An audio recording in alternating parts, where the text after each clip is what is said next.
جی بسم اللہ الرحمن الرحیم۔ اصول حدیث کا ہم مطالعہ کر رہے تھے اور اصول حدیث میں لاسٹ ٹائم ہم نے بحث پڑھی تھی زیادت ثقات کی، یعنی جو ثقہ راوی اتھینٹک راوی ہے وہ جو اضافہ کر دیتا ہے کسی روایت کے اندر کسی نریشن میں، تو اس کی اس ایڈیشن کا کیا حکم ہے، اس کے بارے میں کیا رولنگ ہے۔ آج ہم نے جو بحث پڑھنی ہے یہ ہے مختلف الحدیث کی، یعنی حدیث کی ہم بیسیکلی ٹائپس پڑھ رہے ہیں۔ اصول حدیث میں ہم حدیث کی مختلف جو ٹرمینالوجی ہے، جو مختلف اصطلاحات ہیں، اس کو ہم بیسیکلی انڈرسٹینڈ کرنے کی کوشش کرتے ہیں۔ محکم اور مختلف یہ دو اصطلاحات ہیں، ٹھیک ہے، محکم حدیث اور مختلف الحدیث۔ اس میں محکم اس کو کہتے ہیں، اس حدیث کو کہتے ہیں کہ جس کے معارض کوئی حدیث نہ ہو۔ معارض مین یعنی اس کے مخالف، اس کے اپوزٹ کوئی اور حدیث نہیں ہے جو اسے کنٹراڈکٹ کر رہی ہو، ٹھیک ہے۔ اور مختلف یا مختلف الحدیث اس کو کہتے ہیں کہ جس کے معارض کوئی حدیث موجود ہو، یعنی کوئی اور حدیث اس کو کنٹراڈکٹ کر رہی ہو۔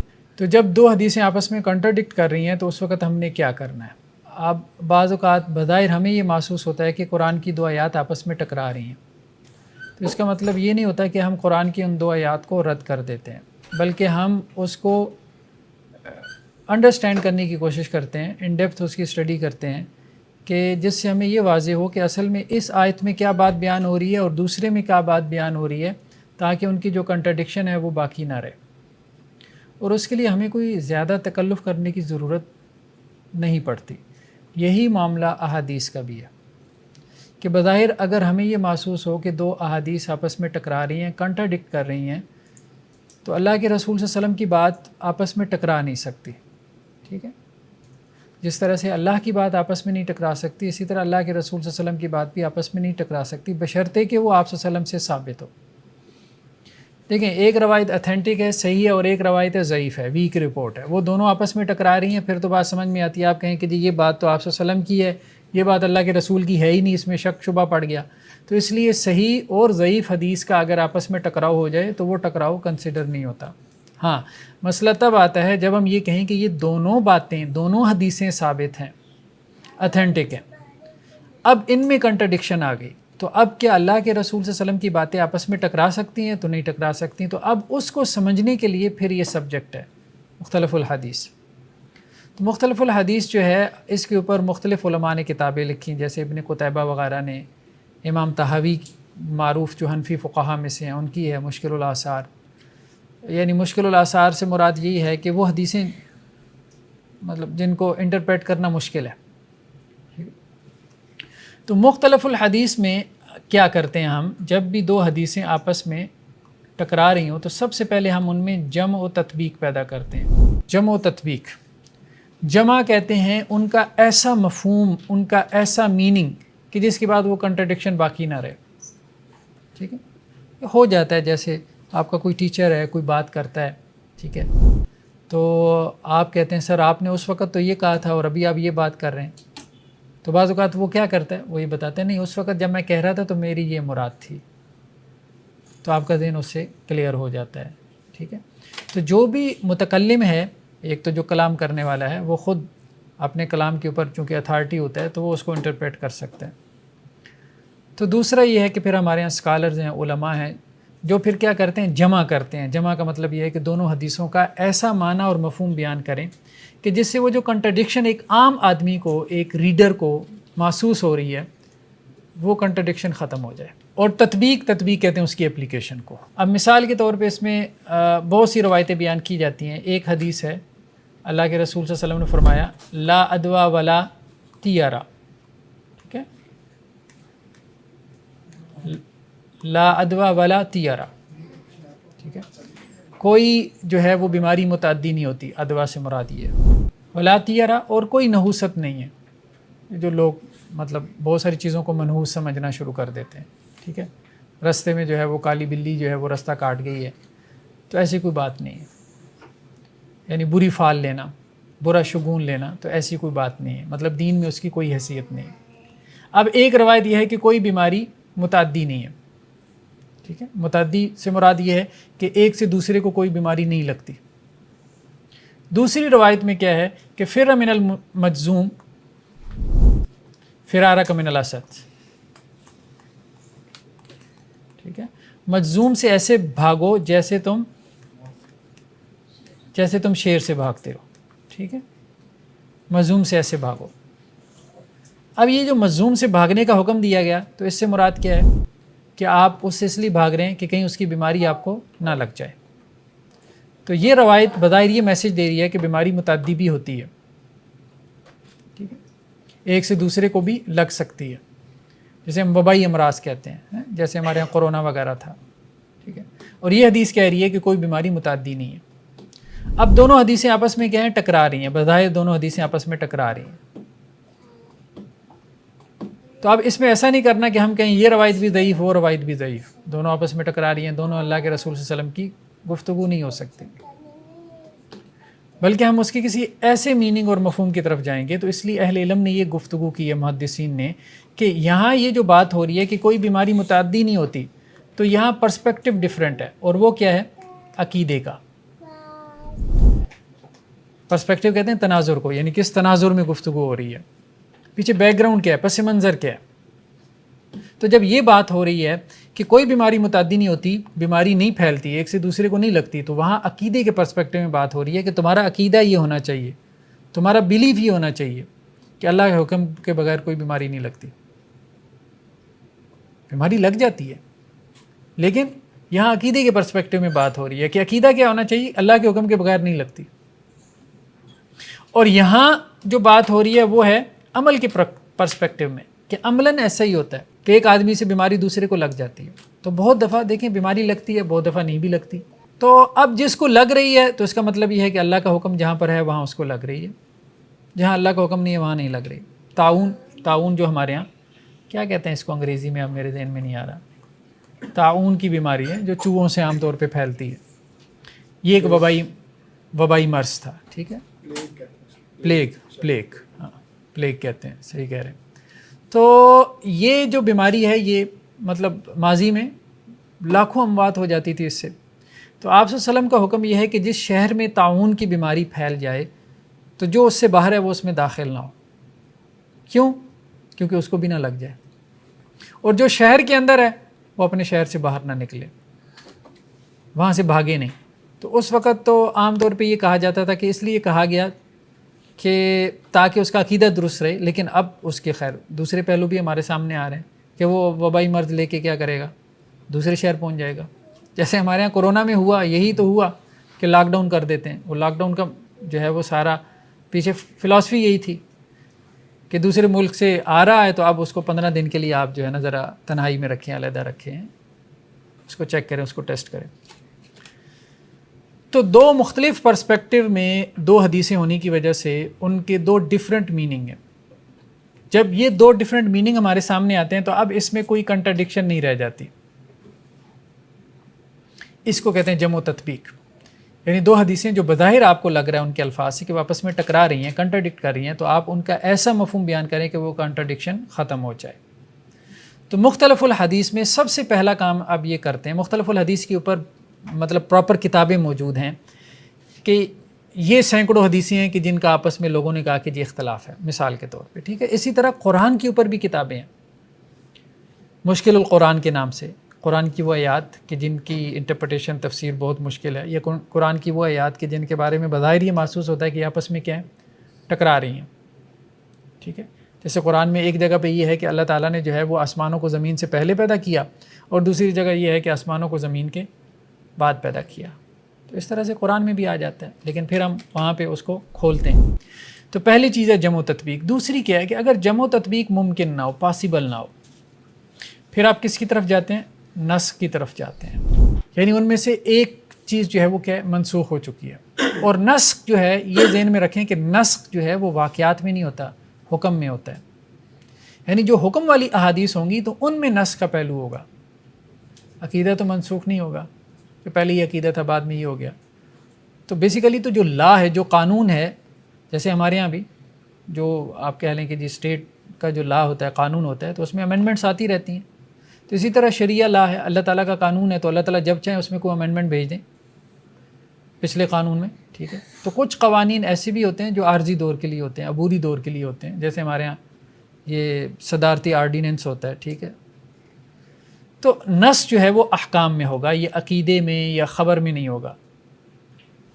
اب نسخ ہمیں کیسے معلوم ہوتا ہے؟ کبھی تو قول رسول صلی اللہ علیہ وسلم سے، یعنی نبی کریم صلی اللہ علیہ وسلم کا اپنا قول ہمارے سامنے آ جاتا ہے، جس سے ہمیں پتہ چل جاتا ہے کہ پچھلی والی بات کیا ہے، منسوخ ہے. آپ صلی اللہ علیہ وسلم نے ایک آرڈر دیا تھا، اس کو خود ہی کینسل کر دیا. تو جو بندہ آرڈر دیتا ہے تو وہ اس کو کینسل بھی کر سکتا ہے. ٹھیک ہے، اس میں تو کوئی شک و شبے والی بات نہیں ہے. ٹھیک ہے، جس پارلیمنٹ نے قانون بنایا وہ اس کو منسوخ کر کے نیا قانون لا سکتی ہے. ٹھیک ہے. دوسری چیز ہمیں پتہ چلتا ہے قول صحابی سے. نسخ کا علم ہمیں قول صحابی سے پتہ چلتا ہے. کوئی صحابی ہمیں بتاتا ہے کہ یہ عمل منسوخ ہو چکا ہے، یعنی دو حدیثوں میں ٹکراؤ آ گیا تو ہم کہیں گے ایک منسوخ ہے، دوسری کیا ہے، ناسخ ہے. منسوخ مین کینسل، یہ حکم کینسل ہو چکا. ٹھیک ہے. تیسری چیز کیا ہے، تاریخ. تاریخ سے بھی ہمیں پتہ چلتا ہے کہ ایک حکم کیا ہے، منسوخ ہو چکا ہے. اور چوتھی چیز کیا ہے، اجماع. اجماع امت جسے ہم کہتے ہیں، consensus, agreement of all scholars. تمام اسکول آف تھاٹ کے جو مسلمان اسکالرز ہیں، مسلم اسکالرز ہیں، وہ کسی بات کے اوپر متفق ہو جائیں، اس کو ہم اجماع کہتے ہیں، کنسنسس. اس سے بھی پتہ چلتا ہے کہ کوئی چیز منسوخ ہو چکی ہے. اچھا، اس کی مثالیں انہوں نے یہاں کتاب میں کچھ دی ہیں، وہاں سے ہم دیکھ لیتے ہیں بجائے یہاں اس کو لکھنے کے. سر کوئی حدیث کسی قرآنی آیت کو منسوخ کر سکتی ہے؟ ہاں، یہ ایک مسئلہ کہ کیا کوئی حدیث کسی قرآنی آیت کو منسوخ کر سکتی ہے، یہ اختلافی مسئلہ ہے. میجورٹی جو فقہا کی ہے ان کے نزدیک ایسا نہیں ہے کہ کوئی حدیث جو ہے وہ کسی قرآنی آیت کو منسوخ کر سکے. ہاں، البتہ یہ کہا جاتا ہے کہ حدیث متواتر کر سکتی ہے. کچھ یہ بھی اس کے قائل ہیں اہل و ظاہر کے اخبار احاد سے بھی قرآن منسوخ ہو جاتا ہے. یہ بہرحال اصول فقہ کا موضوع ہے، یہ ہم انشاءاللہ وہاں پڑھیں گے. تھیوری آف ایبروگیشن جو ہے نا، مطلب نسخ کا جو نظریہ ہے، تو اس کو ہم تفصیل سے وہاں پہ دیکھیں گے کہ اس کی کیا کیا ویریشن ہے اور فقہا میں کیا کیا اختلاف ہے اور ان کے پاس کیا کیا اس کے دلائل ہیں. ہاں، ہمارے سامنے اس کی جو انہوں نے آپ کی کتاب میں اس کی مثالیں دی ہیں. سب سے پہلے تو اللہ کے رسول صلی اللہ علیہ وسلم سے اس کی جو مثال ہے کہ آپ صلی اللہ علیہ وسلم نے فرمایا، کنت نہیتکم عن زیارت القبور فزوروا، میں نے تمہیں قبروں کی زیارت سے منع کیا تھا، ٹھیک ہے، بس تم ان کی زیارت کرو. صحیح مسلم کی روایت ہے. ٹھیک ہے، شروع میں قبروں کی زیارت سے منع کیا گیا تھا. تو اب کچھ روایتوں میں جو ہے وہ قبروں کی زیارت کی اجازت ہے، کچھ روایتوں میں قبروں کی زیارت سے منع کیا گیا. تو اب دونوں میں کنٹراڈکشن آ گئی. تو ہم کیا کہیں گے کہ ہمیں ایک حدیث مل گئی ہے جس سے ہمیں یہ معلوم ہو رہا ہے کہ وہ جو پہلے والا حکم تھا، یعنی اوائل اسلام میں، شروع اسلام میں آپ صلی اللہ علیہ وسلم نے مطلقاً منع کر دیا تھا قبروں کی زیارت سے، کیونکہ بت پرستی سے قربت کا زمانہ تھا. تو اس لیے یہ تھا کہ یہ نہ ہو کہ لوگ قبروں کی بھی اسی طرح سے پوجا شروع کر دیں جیسا کہ بتوں کی پوجا کی جاتی ہے. تو آپ صلی اللہ علیہ وسلم نے اس سے منع کر دی. ہاں، جب لوگ توحید سے آشنا ہو گئے، توحید ان کے دلوں میں، قلوب میں رچ بس گئی، تو پھر آپ صلی اللہ علیہ وسلم نے قبروں کی زیارت کی اجازت دے دی کہ اب ان کو توحید سمجھ آ چکی ہے. تو یہ وہ مفہوم ہے جو ہمارے سامنے آ رہا ہے. اسی سے بعض اہل علم نے یہ بات بھی نکالی کہ وہ جو روایتیں جن میں یہ ہے کہ عورتوں کو جو ہے وہ قبرستان میں جانے سے منع کیا گیا، تو وہ بھی بیسیکلی منسوخ ہے. یعنی اسی روایت کی روشنی میں وہ یہ کہتے ہیں، وہ بھی شروع کے احکامات میں سے بات تھی کہ آپ صلی اللہ علیہ وسلم نے اس سے منع کیا تھا. تو ایک تو یہ ہے کہ خود قول رسول سے ہمیں پتہ چل جائے، آپ صلی اللہ علیہ وسلم کی کسی حدیث سے ہمیں پتہ چل گیا کہ اللہ کے رسول صلی اللہ علیہ وسلم کا یہ حکم کیا ہے، کینسل ہے، اور دوسرا اس کی جگہ آ چکا ہے. دوسرا قول صحابی سے، حضرت جابر بن عبداللہ رضی اللہ عنہ سے روایت ہے کہ کانا آخر الامرین من رسول صلی اللہ علیہ وسلم، اللہ کے رسول صلی اللہ علیہ وسلم کا آخری معاملہ، یعنی دو معاملوں میں سے آخری معاملہ اللہ کے رسول صلی اللہ علیہ وسلم کا کیا تھا کہ جس کو آگ نے ٹچ کیا ہو اس کو کھانے کے بعد آپ وضو نہیں کرتے تھے. یہ ایک اختلافی مسئلہ ہے کہ اگر آگ کے اوپر کوئی چیز آپ نے پکائی ہے، جیسے باربیکیو ہے، ٹھیک ہے، کوئی اور چیز ہے، ہنڈیا وغیرہ، اب تو سارا کچھ ہی آگ پہ پکتا ہے. ٹھیک، تو اللہ کے رسول صلی اللہ علیہ وسلم سے دونوں طرح کی روایتیں ہمیں ملتی ہیں، یعنی صحابہ کے ہاں دونوں طرح کا موقف ملتا ہے۔ ایک موقف یہ ہے کہ اگر آگ پہ پکی ہوئی چیز آپ نے کھائی ہے تو آپ کو وضو کرنا ہے، اور ایک یہ ہے کہ آپ کو وضو نہیں کرنا۔ تو دونوں طرح کی روایتیں، آپ انسان اس میں پریشان ہو جاتا ہے۔ تو اس میں ہمیں حضرت جابر بن عبداللہ سے یہ روایت ملتی ہے کہ اللہ کے وسلم کا آخری امر کیا تھا کہ آپ وسلم وضو نہیں کرتے تھے، ٹھیک ہے، آگ پہ پکی ہوئی چیز کھانے کے بعد اللہ کے رسول صلی اللہ علیہ وسلم وضو نہیں کرتے تھے۔ تو اس کا مطلب یہ ہے کہ وضو کرنے کی جو روایتیں ہمیں ملتی ہیں کہ اللہ کے رسول نے جو وضو کیا ہے، تو اس کا مطلب کیا ہے کہ وہ منسوخ ہے، آخری امر یہ۔ تو ایک یہ بھی طریقہ ہے کہ قول صحابی سے ہمیں یہ بات پتہ چل چکی یا پتہ چل گئی کہ یہ آپ صلی اللہ علیہ وسلم کا آخری عمل ہے، اور آخری عمل کا مطلب یہی ہوتا ہے کہ وہ جاری ہے اور پچھلا منسوخ ہو چکا ہے۔ تیسری چیز کیا ہے؟ تاریخ۔ تاریخ میں ہمارے پاس جو مثال ہے وہ حجامہ کی مثال ہے۔ اس میں ایک روایت تو ہمارے پاس ہے، اللہ کے رسول صلی اللہ علیہ وسلم نے فرمایا افطر الحاجم والمحجوم، حاجم اور محجوم۔ حجامہ یہ جسے کپنگ تھراپی کہتے ہیں، مطلب آپ کو پتہ ہے، جو لوگ کرواتے ہیں خیر ان کو پتہ ہوگا، ٹھیک ہے، جسم میں سے جو گندا فاسد خون ہے اس کو نکلوایا جاتا ہے۔ اب تو بہت سارے لوگ ہمارے ارد گرد حجامہ کرتے ہیں، کرواتے ہیں۔ تو افطر الحاجم والمحجوم، تو عربوں میں بھی یہ ایک طریقہ کار تھا جسم سے فاسد خون نکلوانے کا۔ تو اللہ کے رسول نے کہا کہ جو روزہ ہوتا ہے وہ ٹوٹ جاتا ہے، کس سے؟ ہاں، حجامہ جو کرتا ہے اور جو کرواتا ہے، دونوں کا روزہ ٹوٹ جاتا ہے۔ تو اب یہ ایک روایت جو ہے وہ ہمارے سامنے آتی ہے، لیکن یہ روایت جو ہے وہ فتح مکہ کے موقع کی ہے۔ یا یہ بھی ہے کہ اس سے یہ بھی مراد ہے کہ حالت احرام میں جو حجامہ ہے وہ بھی ممنوع ہے، ٹھیک ہے، کہ احرام کی حالت میں اگر کسی نے حجامہ کروایا تو اس کا احرام بھی کیا ہے؟ باقی نہیں رہے گا۔ لیکن ایک اور روایت ہمارے سامنے آتی ہے جو حجۃ الوداع کے موقع کی ہے۔ تو پہلی روایت جو ہے وہ سنن ابی داؤد کی ہے، دوسری صحیح مسلم کی ہے۔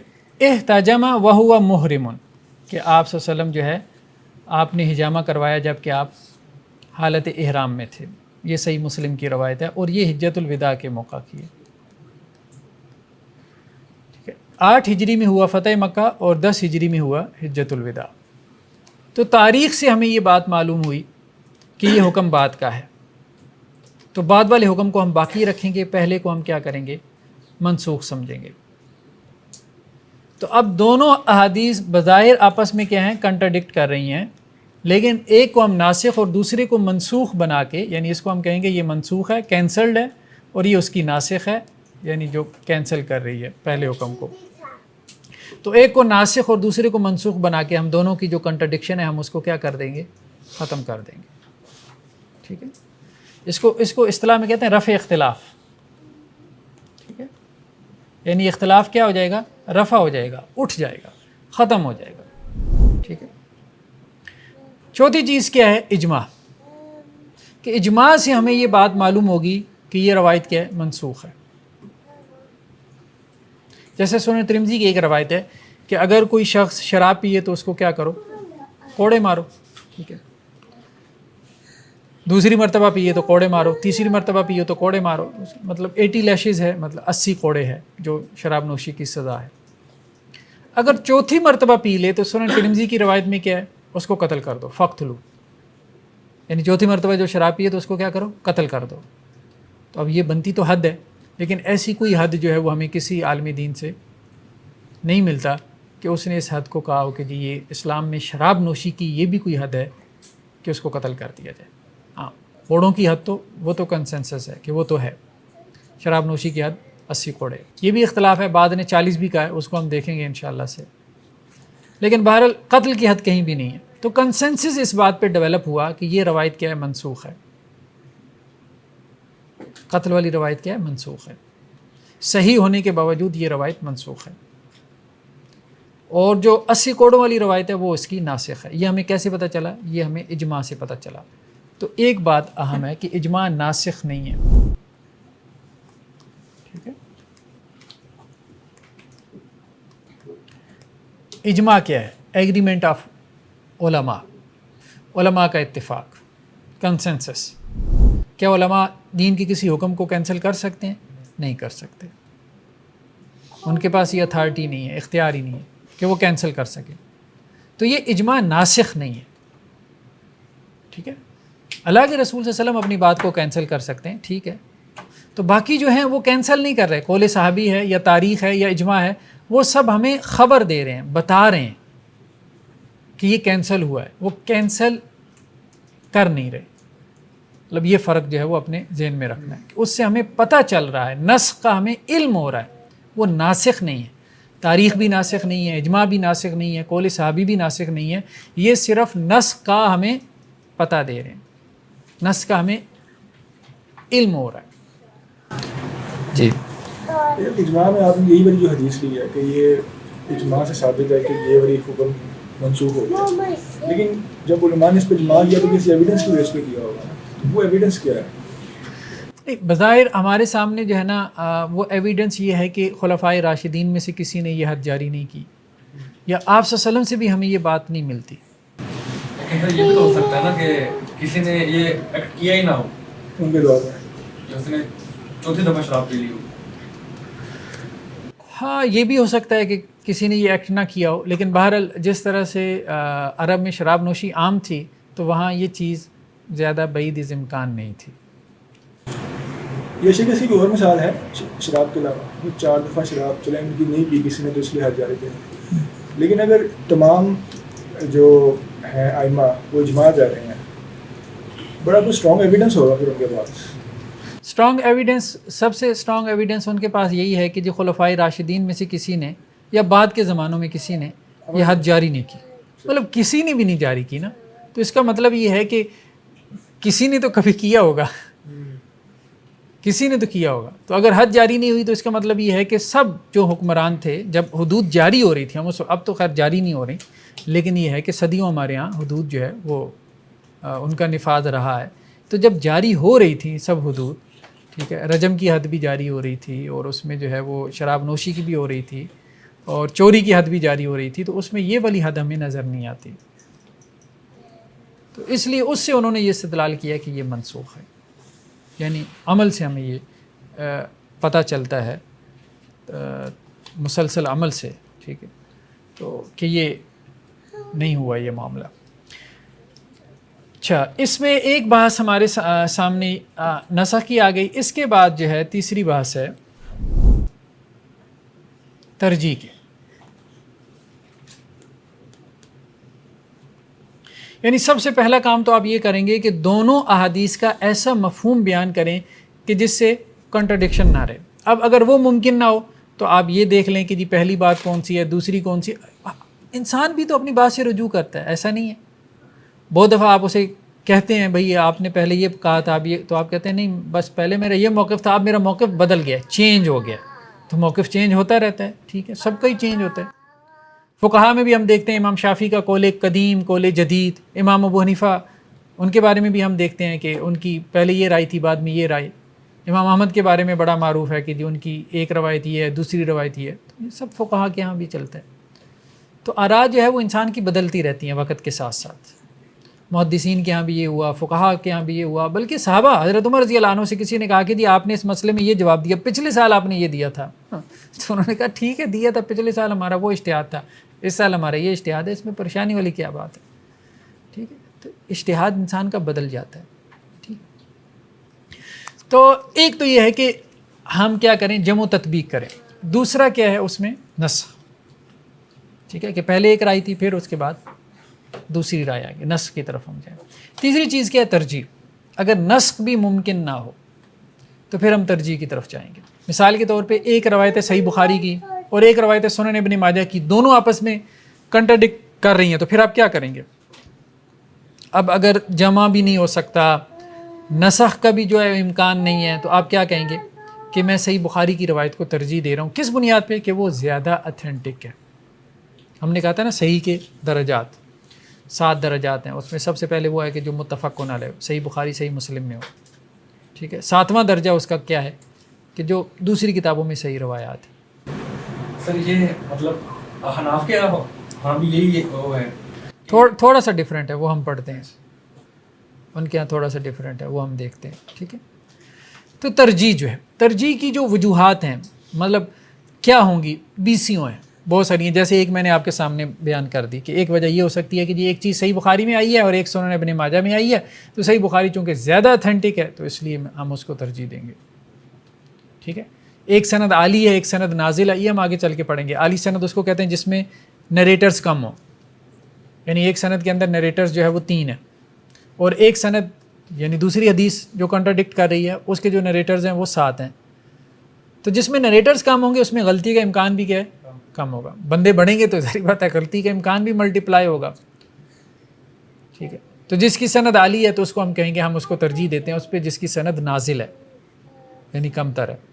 اسی طرح اور بھی ترجیحات کی وجوہ ہو سکتے ہیں کہ جس کی بنیاد پہ آپ کیا کر سکتے ہیں، ایک روایت کو دوسری پہ کیا کر سکتے ہیں، ترجیح دے سکتے ہیں. ٹھیک ہے، تو وجوہات ترجیح میں سے کوئی وجہ دیکھ لیں اور آپ ایک کو دوسری کے اوپر ترجیح دے دیں.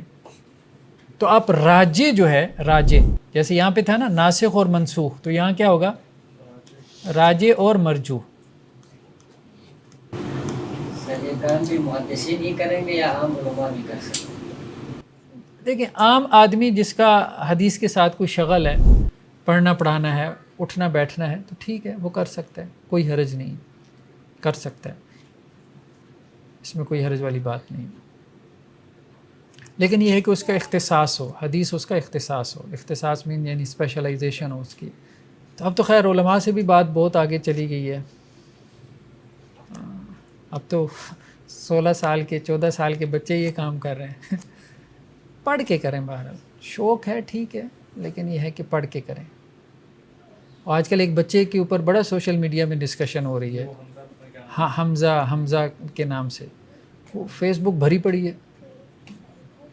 اب ٹھیک ہے اس بچے کا شوق اچھا ہے، جذبہ اچھا ہے، اس کے والدین کا جذبہ اچھا ہے کہ ہمارا بچہ جو ہے وہ دین پڑھے پڑھائے، لیکن بہرحال دیکھیں ایک اصلاحی گفتگو کرنا ایک اور چیز ہے. ٹھیک ہے، اور فتویٰ دینا یہ ایک مقام ہے، یہ ایک مرتبہ ہے. وہ اتنی جلدی جو ہے وہ بچوں کو اس کام میں نہیں ڈال دینا چاہیے. اب وہ بچہ کیا کہہ رہا ہے جی منگنی ہو، بڑے کانفیڈنٹ ہو کہ منگنی حرام ہے.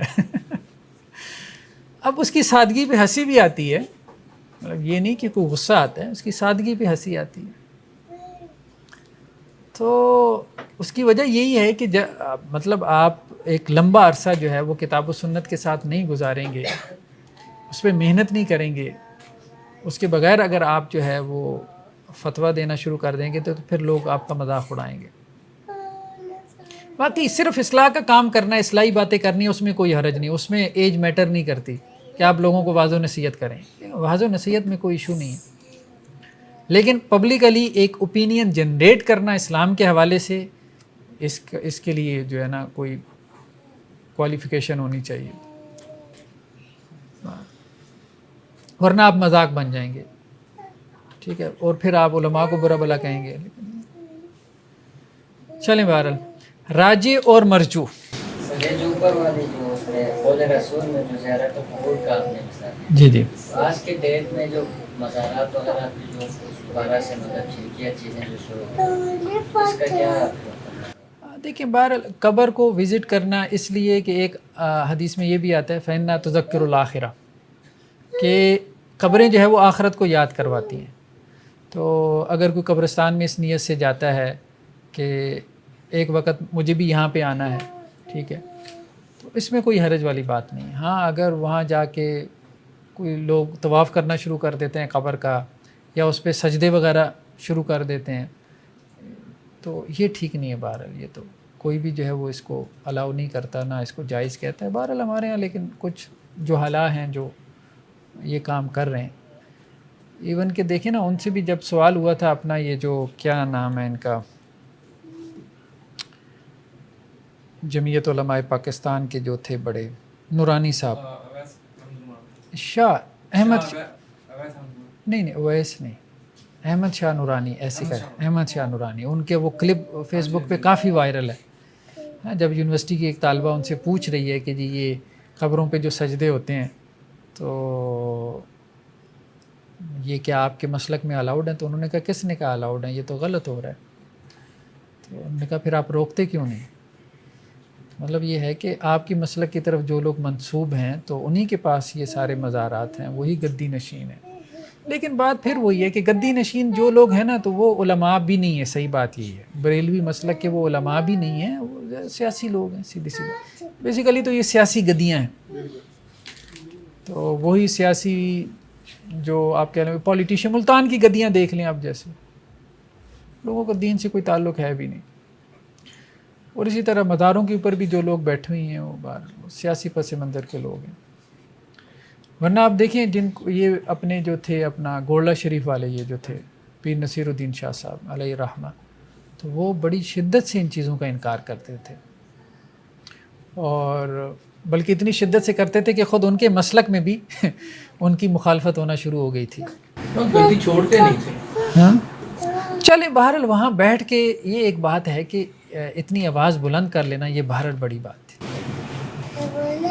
سر یہ جو ہم جو کتاب پڑھ رہے ہیں اس میں جو اصطلاحات ہیں یہ سارا کچھ، یہ باقی جتنے بھی 4 فقہ ہیں ان میں آلموسٹ یہ سیم ہی ہے یا؟ دیکھیں اصول حدیث جو ہے نا، اصول حدیث سیم ہی ہے، ہاں فقہ میں اختلاف ہے، تھوڑا بہت اصول حدیث میں اختلاف ہوتا ہے۔ اب جیسے دیکھیں کہ احناف کے ہاں بھی ان کے مدارس میں بھی جو اصول حدیث کی کتاب پڑھائی جاتی ہے نخبۃ الفکر ہی ہے، یا شرح نخبۃ الفکر ہے، ٹھیک ہے، وہی کتاب ہے جو اہل حدیث مدارس میں بھی پڑھائی جاتی ہے، سیم۔ ایون کہ کمپیریٹیو فقہ کے جو ہوتے ہیں جو سورسز ہیں، مصادر ہیں، وہ بھی سیم ہی ہوتے ہیں، تو ایسا نہیں۔ عقائد میں بھی جیسے عقیدہ طحاویہ ہے، وہ ادھر سلفی اسکول آف تھاٹ میں بھی وہی پڑھایا جاتا ہے، اہل حدیث کے یہاں احناف میں بھی وہی پڑھایا جاتا ہے۔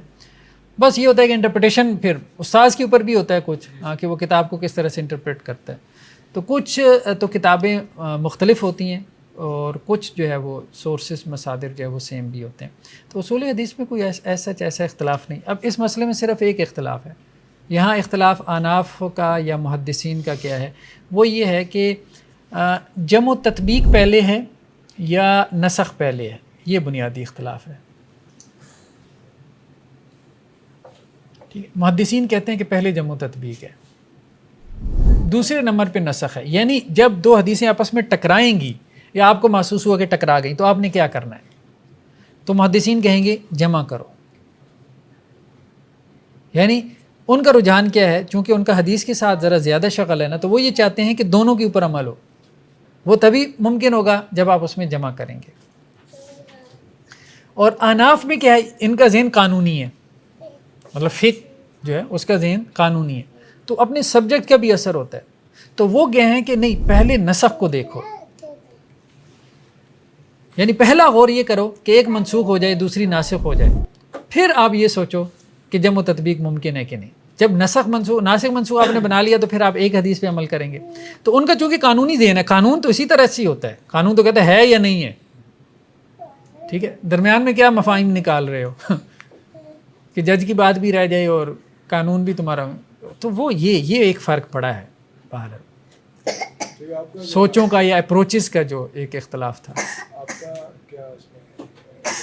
نہیں، مجھے تو یہی بہتر لگتا ہے کہ جمع و تطبیق کو ترجیح دینی چاہیے، لیکن بالفرض دونوں میں سے ایک منسوخ ہے، لیکن جو بندہ پہلے جمع تطبیق کر کے بیٹھ جائے اور حقیقتاً ایک اس میں سے منسوخ ہو تو وہ تو پھر نسخ کو نہیں پہنچے گا۔ ہاں وہ اصل میں پھر یہ کہتے ہیں، یہ ایک کویسچن ہے ان کا کہ جمع و تطبیق کرنا شروع کر دیں، ہو سکتا ہے کہ وہ ناسخ ہو، تو وہ اصل میں یہ بات کہتے ہیں، وہ یہ کہتے ہیں کہ یہ جو تاریخ اور اجماع سے آپ کو نسخ معلوم ہو رہا ہے نا، یہ اجتہاد ہے، یہ آپ کا اجتہاد ہے جس میں غلطی کا امکان ہے۔ یعنی ہسٹوریکلی آپ نے کہا کہ یہ ایونٹ پہلے ہوا یہ بعد میں ہوا، ٹھیک ہے، اس تک بھی آپ پہنچ گئے، لیکن ہو سکتا ہے کہ اس میں بھی تھوڑی سی غلطی ہو جائے کہ وہ اس ایونٹ کی حدیث تھی اور اس ایونٹ میں نقل ہو گئی۔ اسی طرح سے اجماع میں بھی یہ امکان ہے، پاسبلٹی ہے، جیسے ابھی ہم نے لمبی چوڑی بحث کی کہ جی اجماع کیسے مطلب دال ہے، دلالت کرنے والا ہے کہ جی یہ حدیث منسوخ ہے، تو انہوں نے کہا یہ بیسیکلی اجتہاد ہے۔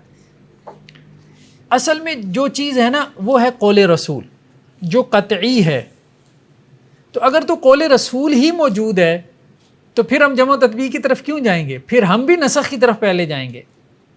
وہ یہی کہتے ہیں اگر تو قول رسول موجود ہے تو پھر ہم بھی نسخ ہی کی طرف جائیں گے کہ جب ایک ناسخ اور دوسرا منسوخ ہے تو ہمیں کیا، وہ کہتے ہیں نہیں، اگلے جو سٹیپس ہیں نا جہاں وہ نسخ کا معاملہ ایک اجتہادی معاملہ بن جاتا ہے، وہاں پھر ہم کہتے ہیں کہ اجتہاد سے بہتر، جب دونوں جگہ آپ نے اجتہاد کرنا ہے تو جمع و تطبیق میں آپ اجتہاد کر لیں بجائے ناسخ و منسوخ میں اجتہاد کرنے کے.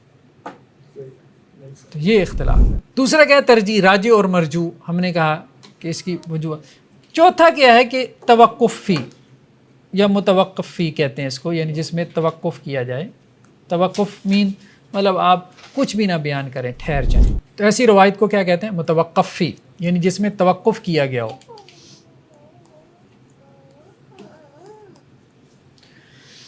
سب سے پہلے تو آپ جمع تطبیق کریں گے، جمع تطبیق نہ ممکن ہوئی تو ناسخ و منسوخ کے اینگل سے اس پہ غور کریں گے، وہ بھی ممکن نہ ہوا راجع مرجوح بنا لیں. 20 ترجیح کی وجوہات ہوتی ہیں، اگر وہ بھی نہ سمجھ میں آ رہی ہو جو کہ پاسبل نہیں ہے، لیکن پھر بھی چلیں ہم کہہ دیتے ہیں کہ جی شاید کوئی وجہ ترجیح بھی نہ مل رہی ہو، دو حدیثیں ہر لحاظ سے برابر ہوں، کسی بھی اعتبار سے آپ کو ایک کو دوسری کے اوپر ترجیح دینے کی کوئی وجہ نہ مل رہی ہو، تو پھر آپ اس طرف جاتے ہیں، آپ کہتے ہیں ہم توقف کریں گے، یعنی دونوں حدیثوں کے بارے میں ہم کوئی بات نہیں کریں گے یہاں تک کہ کوئی ہم سے بڑا عالم آ جائے جو اس میں کوئی وجہ ترجیح قائم کر دے یا کوئی اور جمع و تطبیق کی صورت پیدا کر دے. اس بات پہ تو جو ممکن حدیث پر سوچ لیں گے اس بات پہ، یہ دیکھو یار یہ کیا ہمارا عجیب ہی منطق ہے، لیکن ایسا ہے نہیں. ایک صورت ہے لیکن ایسا ہے نہیں. مطلب آپ کبھی حدیث کی کتابوں میں یہ نہیں پڑھیں گے کہ یہ متوقف فی روایت ہے نہیں، آپ کو دیکھنے کو یہ اصطلاح نہیں ملے گی، لیکن ایک ہے، ایک اصطلاح ہے، ہم تو اصطلاح کو سمجھ رہے ہیں. لیکن اگر آپ اس اصطلاح کا جسے کہتے ہیں اسم کا مسمى تلاش کریں گے تو وہ آپ کو نہیں ملے گا. یعنی کسی نہ کسی محدث نے اتنا ذہن پیدا ہوا ہے، وہ کوئی نہ کوئی وجہ ترجیح نکال لی. ٹھیک ہے ایک سے نہیں حل ہوا مسئلہ، لیکن دوسرے نے آ کے حل کر لیا. یہ ہے. اچھا اس میں ایک مسئلہ ہے، وہ ہے حدیث کا قرآن سے اختلاف. یہ ایک بڑا ہمارے ہاں مسئلہ جو ہے وہ اٹھایا جاتا ہے، حدیث کا قرآن سے اختلاف.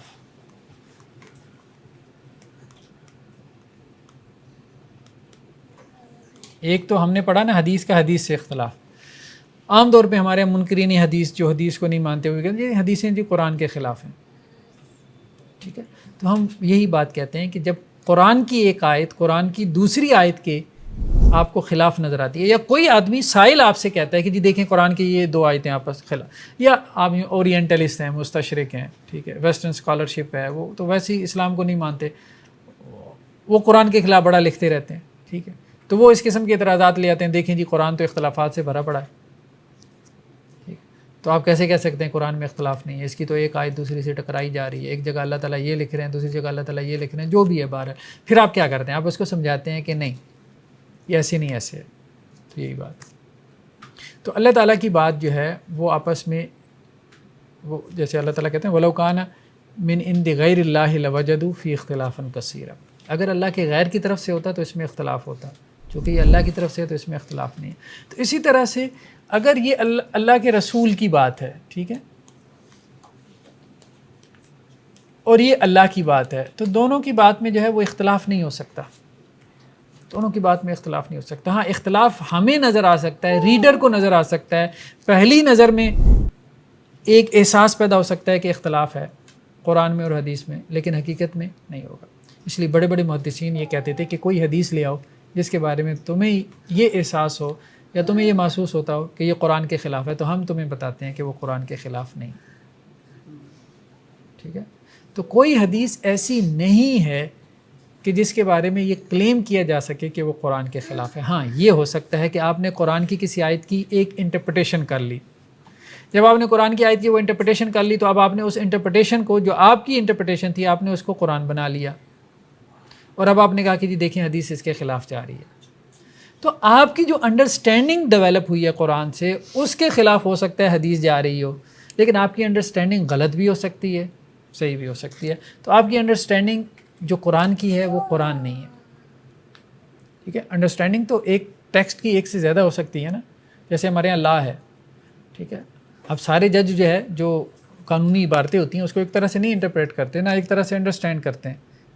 کوئی جج کوئی مطلب کورٹس کے فیصلوں میں اسی طرح سے اختلاف ہو جاتا ہے. کوئی کورٹ کوئی ججمنٹ دے رہی ہے، کوئی کورٹ اسی جو ہے وہ عبارت کی روشنی میں ایک اور ججمنٹ پاس کر رہی ہے. تو اسی طرح سے اصل چیز قرآن تو وہ عربی عبارت ہے، جو اس کا ترجمہ ہے ہم اس کو بھی قرآن نہیں کہہ سکتے. قرآن کے ترجمے تو 70 موجود ہیں, تو 70 قرآن ہو جائیں گے. قرآن کی تفسیریں 70 ہیں, ہم قرآن کی تفسیر کو قرآن نہیں کہہ سکتے. تو قرآن وہ عربی عبارت ہے, عربک ٹیکسٹ ہے, ٹھیک ہے. تراجم میں اختلاف ہو سکتا ہے, ٹھیک ہے, تفسیروں میں اختلاف ہو سکتا ہے. اسی طرح حدیث جو ہے وہ بیسیکلی وہ عربک ٹیکسٹ ہے, آپ صلی اللہ علیہ وسلم کی جو بات, ہاں اس کا جو ترجمہ ہے, جو تشریح ہے, وہ محدث کا فہم ہے, ٹھیک ہے. تو اگر ایک محدث نے اس کا ایک ترجمہ اور تشریح کی اور وہ آپ کو قرآن سے ٹکراتا ہوا نظر آیا, تو پھر ہم یہ نہیں کہیں گے کہ جی حدیث قرآن سے ٹکرا رہی ہے, ہم یہ کہیں گے کہ جی اس کا ترجمہ اصل میں صحیح نہیں کیا گیا, اس لیے یہ محسوس ہوا کہ یہ قرآن سے ٹکرا رہی ہے. تو اس کا ترجمہ آپ ٹھیک کر دیں, اس کا صحیح مفہوم بیان کر دیں, تو قرآن میں اور اس میں تعارض, کنٹرڈکشن باقی نہیں رہ جائے گا. اچھا, اس میں ایک سوال ہے کہ بعض اوقات ہم نارمل بات کرتے ہیں تو لہجے کا بھی بڑا لہجے پہ فرق پڑتا ہے. ہاں لہجے, یہ جن پہ ہم ایویلویٹ کر رہے ہیں, اس میں اس چیز کا کہیں کوئی, ہاں اس کو آپ وجوہات ترجیح میں لا سکتے ہیں. ہاں ترجیح کی وجوہات ترجیح آپ یوں کہیں کہ ریزنس فار پریفرنس, یعنی ایک چیز کو آپ دوسری کے اوپر پریفر کر رہے ہیں, اس کی کیا ریزن ہو سکتی ہے, ٹھیک ہے. وہ 20 ریزنز ہو سکتی ہیں, ٹھیک ہے. آپ اس کو جمع و تطبیق میں بھی لا سکتے ہیں. یہ انہوں نے اچھا نقطہ ایک جو ہے وہ اٹھایا ہے, وہ یہ ہے کہ بعض اوقات جس لب و لہجے میں, جس ٹون میں آپ بات کر رہے ہیں, تو وہ میننگ جو ہے وہ ڈفرینٹ پیدا کرتی ہے, وہ ٹون آپ کی.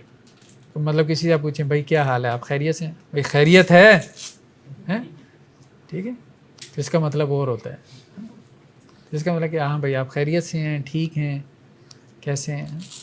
تو خیریت پوچھنے کی بھی کئی لب و لہجے ہو سکتے ہیں, ایک میں دھمکی ہے اور ایک میں جو ہے وہ کوشچن ہے, ٹھیک ہے. تو یہ بات ٹھیک ہے کہ بعض اوقات وہ آپ کی ٹون, آپ کا لب و لہجہ وہ ڈفرینٹ میننگ پیدا کر دیتا ہے. تو ہم لٹرلزم کی طرف بھی نہ جائیں, یعنی وہ ظاہری لفظ کی طرف نہ جائیں کہ وہ ظاہر لفظ کے کیا میننگ ہے. ہم جہاں اس کے کانٹیکسٹ کو دیکھ رہے ہیں, تو جس طرح سے وہ کانٹیکسٹ ڈفرینٹ میننگ پیدا کرے گا تو اس کے اندر کنٹرڈکشن باقی نہیں رہے گی. اسی طرح سے اس کی جو ٹون ہے, اگر ہم اس کو بھی ایکسپلور کر لیتے ہیں, ٹھیک ہے. اور یہ بیسیکلی آتا ہے ہماری جو عربی زبان میں نا, خاص طور پہ جب ہم پڑھیں گے بلاغت وغیرہ, تو بلاغت میں, ریٹورک میں یہ چیزیں آتی ہیں, وہاں یہی چیزیں ہیں. جیسے قرآن میں ایک جگہ پہ ہے نا کہ کرو جو تم نے کرنا ہے, ٹھیک ہے. تو اب اس کا مطلب یہ نہیں ہے کہ قیامت والے دن جا کے اللہ کو کہے کہ اللہ آپ نے تو کہا تھا جو کرنا ہے جا کے کرو. تو وہ ایک دھمکی والا انداز ہے, ٹھیک ہے میں نے تمہیں ڈرا دی ہے, ٹھیک ہے, اب جو کرنا ہے کرو, ٹھیک ہے. یہ ایسی ہے نا جیسے باپ بیٹے کو کہتا ہے اچھا کر کے دکھاؤ. اب اس کا مطلب یہ تھوڑی ہوتا ہے وہ کر کے دکھائے گا, آپ نے کہا کر کے دکھاؤ, اس کا مطلب کر کے دکھاؤ میں تمہیں پوچھتا ہوں, ٹھیک ہے. تو ٹون سے بہت فرق پڑ جاتا ہے, یہ بات ٹھیک ہے. لکھا ہوا ہے جو عزیز حدیث ہے نا, اس میں یہ لکھا ہوا کہ چاہے ایک ہی طبقے میں راوی ہو, ہر طبقہ نہیں لکھا ہوا اس میں. ہاں وہ جو کتاب میں لکھا ہوا ہے نا کہ عزیز حدیث وہ ہے کہ جس میں چاہے ایک ہی طبقے میں راوی ہو, تو وہ بیسیکلی دیکھیں کانٹیکس, دیکھیں کانٹیکس اس کا مشہور کا ہے. دیکھیں نا پہلے مشہور کی بات ہوئی ہے نا, ہاں مشہور کی بات ہو رہی ہے, ٹھیک ہے. تو اس کانٹیکس میں بات کر رہے ہیں کہ ایک حدیث مشہور ہے, اب اس میں بھلے ایک طبقے میں 2 راوی ہو جائیں تو وہ عزیز ہو جائے گی. اب بات سمجھیے, ہاں بس.